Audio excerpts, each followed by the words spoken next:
بسم اللہ الرحمن الرحیم۔ پیارے دوستو السلام علیکم۔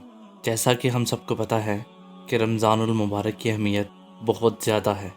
اللہ کے نبی نے رمضان المبارک کے مہینے کو بہت زیادہ مبارک قرار دیا ہے اور تمام امت مسلمہ کو اس بات کی تلقین کی ہے کہ وہ اس فرض کی ادائیگی ضرور کریں۔ ایک روایت میں آتا ہے کہ رسول اللہ صلی اللہ علیہ وآلہ وسلم نے فرمایا، جنت میں ایک دروازہ ہے جس کا نام ریان ہے۔ اس دروازے سے قیامت کے دن روزے دار ہی داخل ہوں گے، ان کے علاوہ کوئی اس دروازے سے داخل نہ ہوگا، اور اعلان کیا جائے گا روزہ دار کہاں ہیں؟ پھر روزہ دار کھڑے ہو جائیں گے، ان کے داخل ہونے کے بعد اس دروازے سے کوئی داخل نہ ہوگا اور اس دروازے کو بند کر دیا جائے گا۔ پیارے دوستو، روزہ صرف اللہ کے لیے ہے اور اس کا اجر بھی اللہ تعالیٰ نے اپنے ذمہ لیا ہے۔ اللہ تعالیٰ فرماتے ہیں، روزہ میرے لیے ہے اور اس کا اجر بھی میں ہی دوں گا۔ ایک جگہ پر ارشاد ہے کہ روزہ دار کے لیے دو خوشیاں ہیں۔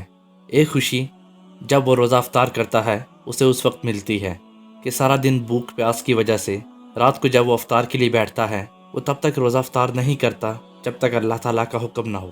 رسول اللہ صلی اللہ علیہ وآلہ وسلم نے ارشاد فرمایا، جو شخص ایک دن اللہ کی راہ میں روزہ رکھتا ہے، اللہ تعالیٰ اس کے چہرے کو جہنم کی آگ سے 70,000 سال کی مسافت کے لیے دور کر دیتے ہیں۔ ایک جگہ پہ رسول اللہ صلی اللہ علیہ وآلہ وسلم نے ارشاد فرمایا کہ جہاد کیا کرو، خود کفیل ہو جاؤ گے، روزے رکھا کرو، تندرست ہو جاؤ گے، اور سفر کیا کرو، غنی ہو جاؤ گے۔ رسول اللہ صلی اللہ علیہ وآلہ وسلم نے ارشاد فرمایا، ہر چیز کی زکوٰۃ ہوتی ہے اور جسم کی زکوٰۃ روزہ ہے، اور روزہ آدھا صبر ہے۔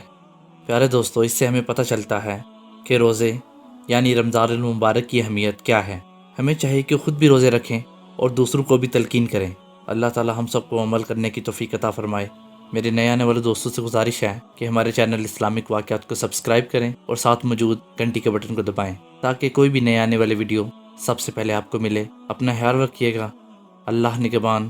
السلام علیکم۔